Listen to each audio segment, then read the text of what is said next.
with us now Mr. Verlen and Valerie Kruger. They are two world-renowned canoeists. They are now in Grenada on a leg of a journey that they embarked upon about a year ago. That's 1986. We're happy to have you here, and we'd like you to tell us exactly what made you begin this journey. I think it was a combination of our experiences of the past. This is not our first long-distance trip, and we have been into canoeing and caught a few different ways, like racing and canoe design and building. And it just seemed like the build-up of our experience and the instinct within us, wanting to reach out, expand our horizons, is what brought us to where we are right now.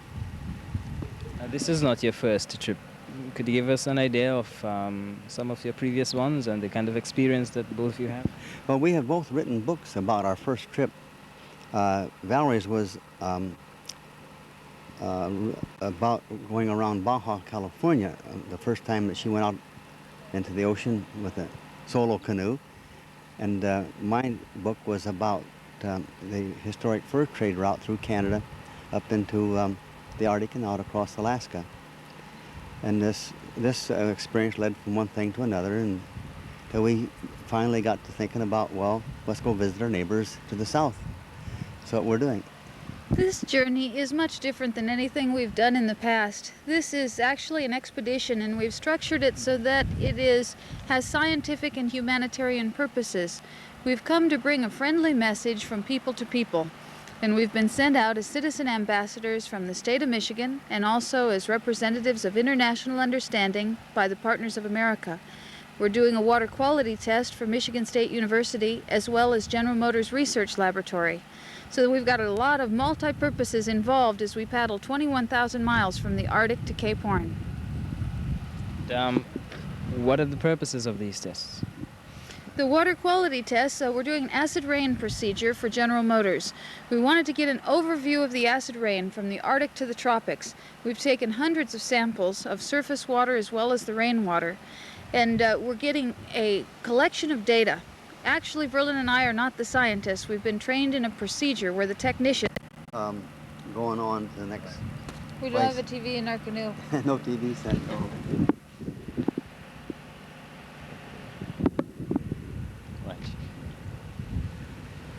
Now, you were saying that this trip is different from some of the others that you have done, both in terms of its scientific perspective and, of course, the other perspectives, humane perspective. But for you as canoeists, what is so different about it? Before we were into canoeing, I was a plumbing contractor, and of course that's in water too, I guess, but somehow I managed to discover the canoe, and that changed my world. And ever since then, it seems like I've been out then to discover the world itself by canoe. I think this journey is very different for us as canoeists because we've been on such a variety of waterways. We started up in the Arctic when the water was frozen. We waited for the ice to melt and came up the stream on the Mackenzie River. We've been on streams that are less than a canoe length wide. We've been pulling our way through bushes and brambles, and now we find ourselves on the ocean. Such a variety of different waterways as we really connect the two continents by canoe. It's a tremendous experience to see how the waterways can be used as a highway and have been in the past. How do you actually feel when you are there? You're on the ocean or you're on one of the waterways. You're in a canoe. There isn't much turning about there, no bedrooms, nothing. Well, it is very important that you know why you're there. And we have the feeling, that this is where we belong at this point in our life. Our experiences have led us to this. The drive that's within us. I think there's a little bit of Lewis and Clark or Christopher Columbus in every one of us. Sometimes we keep it squelched. We don't let it out. But I think it's good that sometimes we do reach out a little bit further than we ever reached, push our horizons, and just grow. And this is, where we feel we belong right now. Well, no day is routine, and even though we have a map, we have a route, we're following our route, we're going from the Arctic to Cape Horn, we really don't know where we're going to end up at night. We found ourselves being hosted this week at the Grenada Yacht Services. They've allowed us to park our canoes there and put our tent up. But we miss some of the comforts of home, but comfort is not our goal. Our goal is to reach out and to follow our dream. And I think that's one of the messages that we try to bring to people, is that all things are possible if you go one step at a time and if you dare to believe in your dream. Because we dared to believe in our dream when it seemed impossible to explore a hemisphere by canoe. And now we're halfway, and we're on our way to Cape Horn. As they go,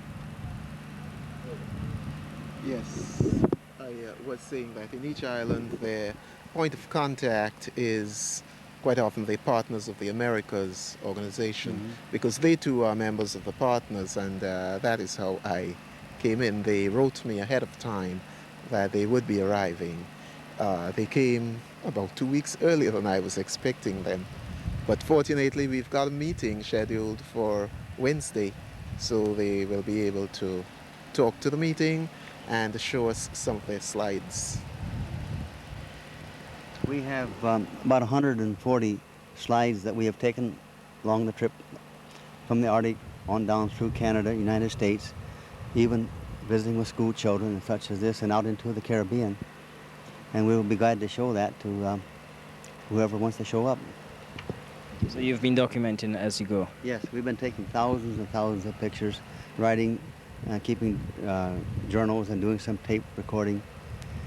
We hope to write a book apiece, at least, out of this, and to share it, and maybe even do some touring of the school systems back in the States. But we found that the school systems have taken a tremendous interest, and some of them are following along through our newsletter and keeping track on the map and using it as a geography and history lesson to the students. So where do you go from here? From here, we will travel to Trinidad, and then we will begin the South American portion of the journey, going up the Orinoco River to the Rio Negro and crossing the Amazon at Manaus, going into the Mataria, the Paraguay, Paraná River to Buenos Aires, and then down to Cape Horn. But whatever our plans are, it's going to be by the grace of God that we get to Cape Horn, because it hasn't just been by our own determination alone. It's been the grace of God that we arrived here and the encouragement of all the people along the way. When we come into a place like this, which is a strange country to us, we've never been here before, never been out of the United States, why, it's pretty nice to have a friend. And this is where the Partners of America have been so good for us, not only because we are in the same spirit of goals of neighbors helping neighbors and such, but we come in town and we have a friend, you know, Val come out, and he's been showing us the island and telling us things about the history and giving us some books to read. And this is the kind of thing that, you know, that we want anyway. So it's been especially good for us to be a part of the Partners of America. It's amazing how much planning and careful scheduling it requires. For instance, while they're here, they've got to get in touch with the Venezuelan embassy to make sure that they've got proper visas for Venezuela, which is their next trip. As Americans, they would like to visit the U.S. embassy on the island. Then they started out in the Arctic, where they required very different clothing, and they can't carry all the different types of clothing along with them. It's a small canoe. So you find that today a huge parcel came in by post of the kind of clothing they would need for the South American jungles, and then I guess they would pack what they came down the Caribbean with and mail it back up. So it's all been requiring a lot of careful timing. It won't do for them to get here and leave before their goods arrive, or to have to wait for it, and so it was all very beautifully timed. And I guess you get all your stores like that. Yeah, It's very nice to be here. This is a lovely island, and all the people here have been very friendly and hospitable to us. and we hope we can get back in someday. And that you, Michigan. Thank you. Thank you.